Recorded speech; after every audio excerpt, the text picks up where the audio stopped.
Super শপে polythene বা পলি bag নিষিদ্ধ করা হয়েছে। তো মানে বর্তমানে বাংলাদেশের যে উপদেষ্টারা রয়েছে তাদের মাধ্যমে সুপার শপে পলিথিনটা নিষিদ্ধ করা হয়েছে একটু মানে অক্টোবরের 1 তারিখ থেকে। তো বিষয়টা হচ্ছে এরকম যে অনেক আগে আরও পলিথিন নিয়ে আমি একটা ভিডিও করেছিলাম, বা যে পলি ব্যাগ যেটা কি না মাটিতে পচে না বা মাটিতে গলে না, দীর্ঘদিন চলে যায়, এটা নষ্ট হয় না। দেন শহরের যে নদী নালা বা শহরের যে ড্রেনগুলো রয়েছে যেগুলো দিয়ে শহরের পানি বা বাসাবাড়ির পানি যেগুলো ফুটপাত দিয়ে বা নদীতে আসে বা কালবিলে আসে, তো ওই ড্রেনগুলোতে কী হয়, মানে পলির কারণে যানজট বেঁধে যায় বা পানি চলাচল করতে পারে না, রাস্তাঘাটে পলিথিন পড়ে থাকে, সব কিছু মিলিয়ে পলিটা হচ্ছে যে একটা মানে দূষিত একটা মানে পদার্থ।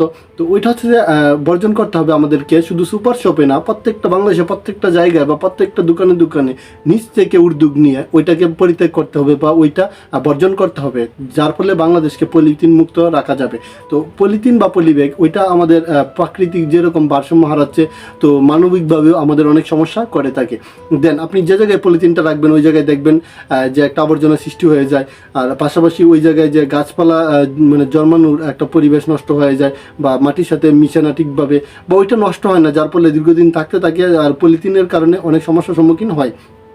দেন সবাই আমরা নিজেরা যদি চেষ্টা করি বা নিজেদের মাধ্যমে বা নিজেদের উদ্যোগে পলিথিনটা নিষিদ্ধ করতে, তাহলেই সম্ভব। আর সরকার যদি চায় বা সরকার যদি বলে যে পলিথিন নিষিদ্ধ করা হলো, দেখা যায় যে চূড়াইভাবে অনেকে অনেকভাবে ব্যবহার করবে।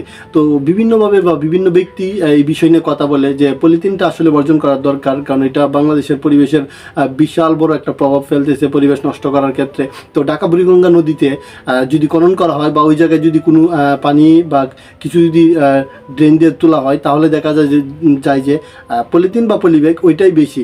হ্যাঁ, শহরের বিভিন্ন খাল বিল নদী নালায় যত আছে, তো সবই হচ্ছে পলিথিন। হ্যাঁ, বিডি ক্লিন আমরা সবাই জানি যে বাংলাদেশের সবচেয়ে মানে ইম্পর্ট্যান্ট একটা গ্রুপ বা ওয়ার্ক টিম একটা।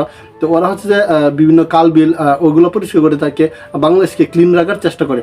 তো তারা যে জায়গায় কাজ করে তারা অলমোস্ট সব জায়গায় যে পলিব্যাগটা বা পলিথিনটা ওইটা নিয়েই তারা বেশিরভাগ কাজ করে থাকে, বা ওই জায়গায় ওই পলিথিনটা বা পলিব্যাগটা ওইটাই সবচেয়ে বেশি পাওয়া যায় কাল বিলে বা নদী নালায়। হ্যাঁ, তো বাংলাদেশ থেকে পলিথিনটা নিষিদ্ধ করাটা দরকার। এটা হচ্ছে যে বাংলাদেশের পরিবেশের সমস্যা করছে বা পরিবেশের ভারসাম্য নষ্ট হচ্ছে।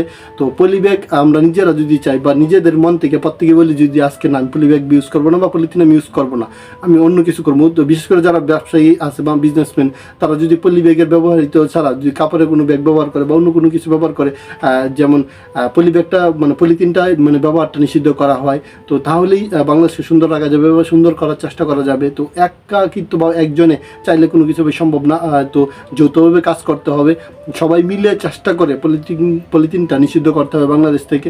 আমাদের পরিবেশে সৌন্দর্য ফিরিয়ে আনতে হবে, শহরের নদী নালা কালগুলা, শহরের যে ড্রেনগুলো ওইগুলো পরিবেশ সৌন্দর্য আনতে হবে। তো সব কিছু মিলে পলিথিনটা আসলে নিষিদ্ধ করা দরকার আমাদের দেশ থেকে, বা আমাদের নিজেদের ওইটা বর্জন করা প্রয়োজন।